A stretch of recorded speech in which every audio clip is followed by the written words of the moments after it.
De início, quero agradecer o convite para abrir os trabalhos do Grupo de Estudos de Direito de Família do Instituto dos Advogados do Rio Grande do Sul.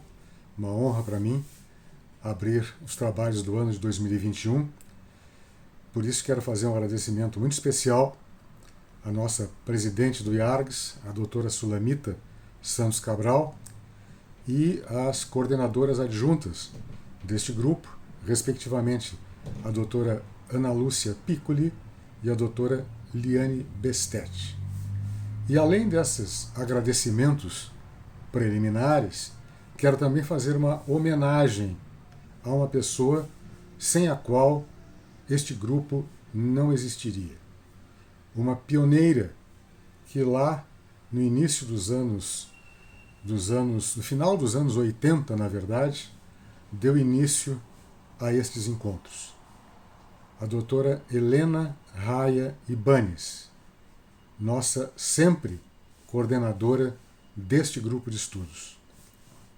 Uma verdadeira pioneira no direito de família, no desenvolvimento do direito de família em nosso Estado, a quem todos nós devemos muito. A nossa querida Heleninha, e que merece todas as nossas homenagens, todo o nosso afeto, toda a nossa permanente lembrança. A querida Heleninha, que está sempre em nossos corações, vai esta mini palestra. Não digo palestra porque o tempo de que dispomos não permite um desenvolvimento mais aprofundado do assunto, mas uma mini palestra, uma mini intervenção nesses tempos que nos permite este contato telepresencial. Então, a nossa grande homenagem, o nosso grande beijo afetuoso à doutora Helena Raia Ibanes, nossa querida Heleninha. Muito bem, quando me convidaram para fazer essa intervenção, delimitamos como temática questões relativas a direito às sucessões no âmbito da jurisprudência mais recente do Tribunal de Justiça de nosso Estado. Pois bem, e justamente a partir desta provocação, fui buscar alguns temas mais relevantes que tenham sido objeto de nossa atenção nos últimos tempos, em nossos julgamentos. E o primeiro tema que me parece que é uma temática bastante singular, bastante original, eu não encontrei precedentes em lugar algum, em nenhum outro tribunal, nem sequer no STJ, foi tratado quando do julgamento do agravo de instrumento número 833, 874, 49. Repetindo, 700, 833, 874, 49. Pois bem, neste caso, nós tínhamos uma situação muitíssimo peculiar, que era justamente decidir um conflito a partir do que foi julgado pelo Supremo Tribunal Federal no recurso extraordinário número 878-694 de Minas Gerais, em data de 10 de maio de 2017, que resultou no enunciado do tema 809 no Supremo. O tema 809, para refrescarmos a memória, diz o seguinte, que é inconstitucional a distinção de regimes sucessórios entre cônjuges e companheiros, devendo ser aplicado, em ambos os casos, o regime estabelecido no artigo 1829 do Código Civil. Pois bem, apenas relembrando, o Código Civil trata da sucessão dos companheiros no artigo 1790 e da sucessão dos cônjuges no artigo 1829. Então, no artigo 1790, o Código Civil estabelece que os companheiros herdam sobre os bens comuns, que é justamente o mesmo universo patrimonial sobre o qual incide a meação. Ao passo que no artigo 1829, a depender do regime de bens, é claro, mas especialmente no regime da comunhão parcial de bens, a regra é que o cônjuge herdará sobre os bens particulares e não sobre os bens comuns, em torno dos quais haverá apenas meação. Então, diante desta diferença de tratamento, o Supremo Tribunal Federal entendeu haver aí um tratamento discriminatório em detrimento dos companheiros e em privilégio dos cônjuges, e que este tratamento diferenciado seria inconstitucional. Deixando de lado o fato de que é bastante questionável este entendimento, até porque aqui no Rio Grande do Sul, o órgão especial do Tribunal de Justiça, uns 2 ou 3 anos antes, já havia se debruçado sobre essa mesma questão e entendido que não havia inconstitucionalidade. Aliás, na mesma linha do que decidira até antes o Tribunal de Justiça de São Paulo, também dizendo que não havia inconstitucionalidade nessa diferença e que essa diferença não seria discriminatória. E por que não seria discriminatória? Porque o fato de haver maior ou menor vantagem para cônjuge ou para companheiro dependerá sempre, ou dependeria, melhor dizendo, sempre do caso concreto. Em determinadas situações, conforme haja um maior número de bens particulares ou de bens comuns, a vantagem seria do cônjuge ou do companheiro. Assim nós entendemos aqui, assim também havia entendido o Tribunal Paulista. No entanto, o Supremo entendeu diferentemente e, evidentemente, Roma locuta, causa finita. Ou seja, Roma falou, cessa o debate, cessa a discussão. Está resolvido. Então podemos divergir, mas temos que nos curvar a esse entendimento, por evidente. Pois bem, então, diante dessa circunstância, a causa que se colocou ao nosso julgamento consistia no seguinte, muito resumidamente. Se tratava de sucessão de companheiros. E já tinha havido uma partilha anterior ao julgamento do Supremo Tribunal Federal, que resultou no tema 809. Aquela partilha, anterior a esse julgamento do Supremo, havia aplicado o artigo 1790. Ou seja, a companheira herdara sobre o universo de bens comuns,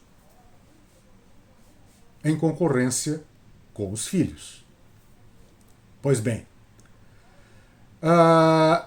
no entanto, posteriormente a essa partilha, posteriormente, portanto, ao encerramento do inventário, e posteriormente também ao julgamento pelo Supremo do tema 809, foi descoberta a existência de um precatório,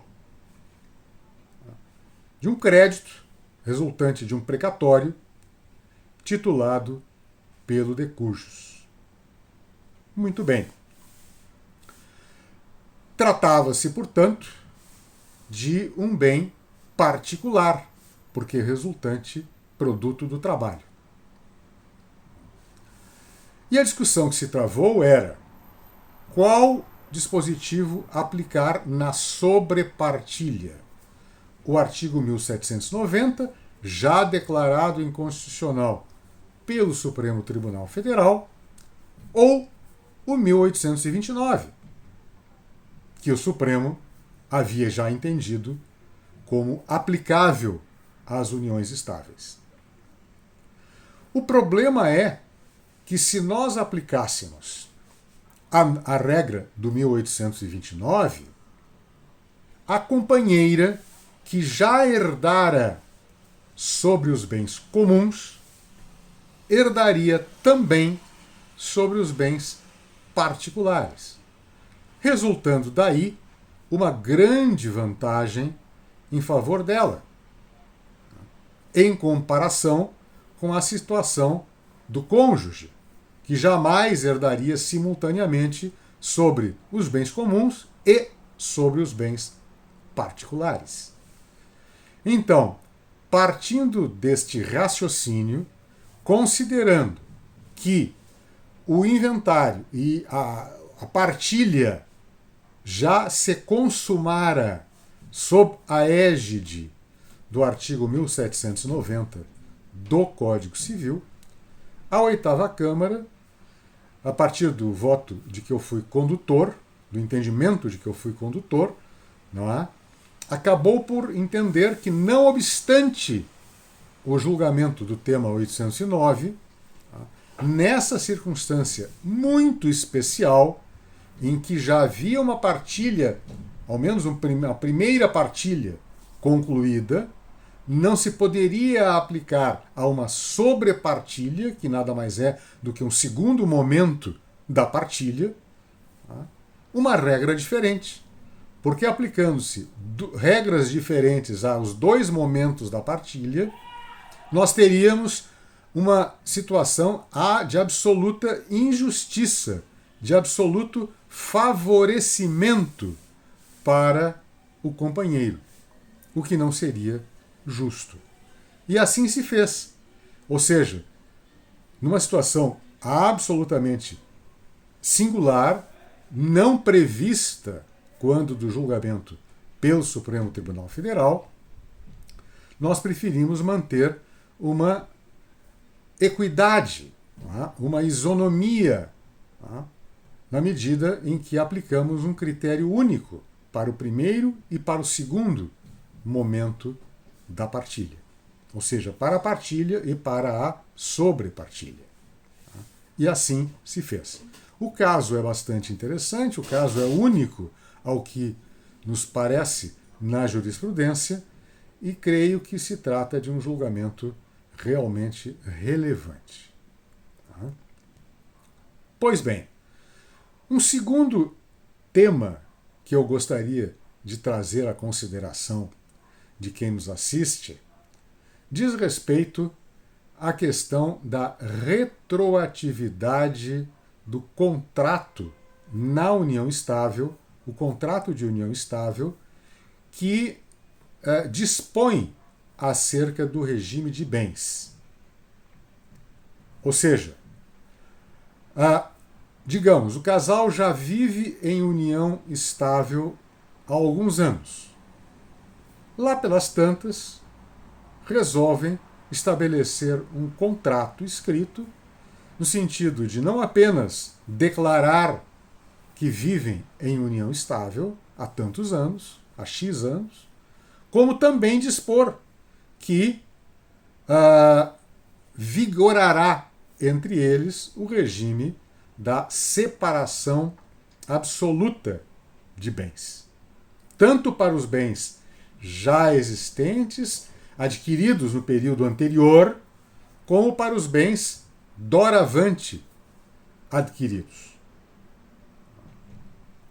Pois bem, a questão que se coloca aí, e que obviamente reflete num possível litígio numa sucessão, ou, eventualmente, também como se dá com frequência, aliás, numa partilha intervivos, é esta cláusula de efeito retroativo, ex tunc, do pacto, especialmente do pacto que estabelece a separação absoluta de bens. Vale ou não? Este é um tema, é um dos temas em que a jurisprudência das duas câmaras do nosso tribunal, que tratam de direito de família e sucessões, divergem. Ou seja, a sétima Câmara tem um entendimento e a oitava Câmara tem outro entendimento, bem diferente. Pois bem, na sétima Câmara, o entendimento predominante, ao menos até agora, tem sido no sentido de que não é possível efeito retroativo ao pacto que estabelece um regime de bens na união estável. Como também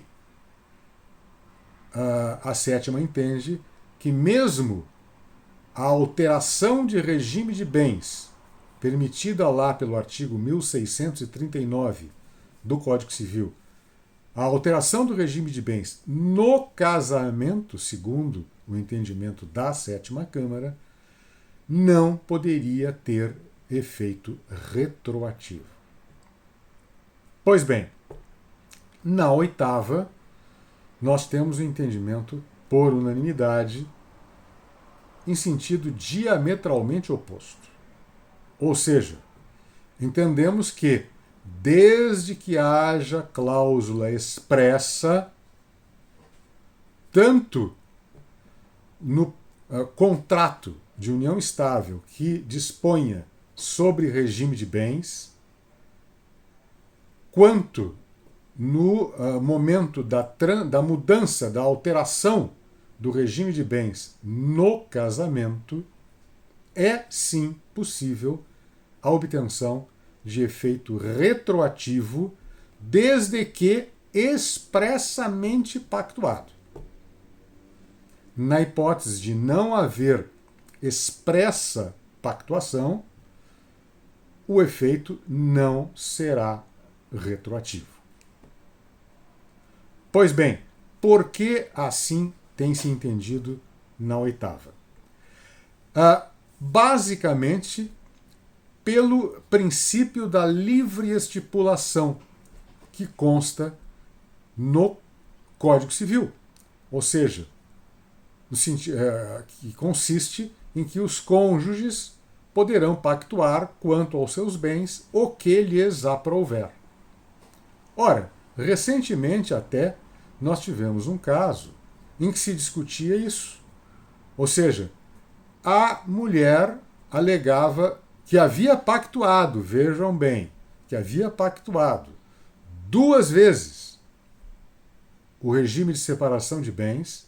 Digo 2 vezes porque fizera no ano de 2009 um pacto nesse sentido, estabelecendo o regime de separação de bens com efeito retroativo, e no ano de 2017, portanto 8 anos depois, fizera novo contrato de re-ratificação do anterior, onde novamente deixava explícito que o regime desejado era o de absoluta separação de bens quanto aos bens passados, presentes e futuros. Pois bem, ela alegava que assim agira por coação. Em que consistia a coação? A coação consistia no fato de que o companheiro pusera como condição para manter o relacionamento a confecção do pacto com esta cláusula. E dissera que, se não fosse feito assim, terminaria ali a união. Ora, nós entendemos que isto não é coação. Isto é, digamos, um exercício regular de um direito. A pessoa que não quer se manter dentro de um relacionamento afetivo que tenha determinadas regras que não lhe convém, está no exercício legítimo de seu direito de não manter mais esta relação. E a outra pessoa absolutamente não está obrigada a se manter na relação, não é? Se não está de acordo com as regras patrimoniais desta relação.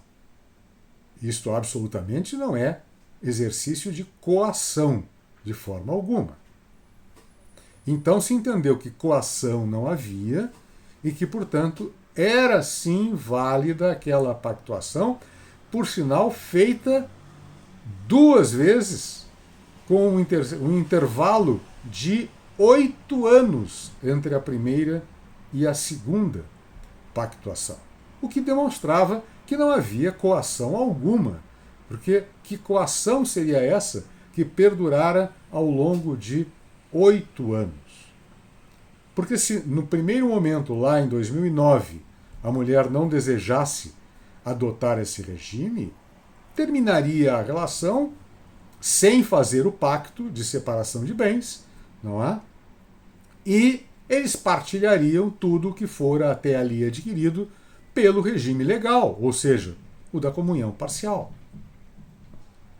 Então, nós entendemos, na 8ª Câmara, que é perfeitamente possível, sim, a atribuição de efeitos retroativos, ou seja, ex tunc, ao pacto, tanto ao pacto de união estável, que estabelece o regime de separação de bens, como no momento da modificação do regime de bens no casamento. E diga-se de passagem, outro argumento é o fato de que expressamente está dito lá no dispositivo que regra a alteração de regime de bens no casamento, não é? Que há ressalva do direito de terceiros. Ora, não teria muito sentido a ressalva de direito de terceiros se não fosse possível a atribuição de efeito retroativo. É claro, a ressalva de direito de terceiros presume justamente que este pacto possa ter efeito retroativo. Senão, não tem sentido ressalvar direitos de terceiros. Pois bem, estas são as questões que eu gostaria de trazer à reflexão de todos. E com apenas uma anotação, é preciso reconhecer que no STJ, porém ainda sem uma uniformização formal, o entendimento predominante, eu reconheço, é no sentido de que não é possível a alteração de regime de bens ou a confecção de um pacto na união estável com efeito ativo. É preciso admitir isso. Tá? No entanto, como ainda no STJ não há uma uniformização acerca desse entendimento que vincule os tribunais de instâncias inferiores, nós não estamos ainda obrigados a seguir esta orientação da Corte Superior.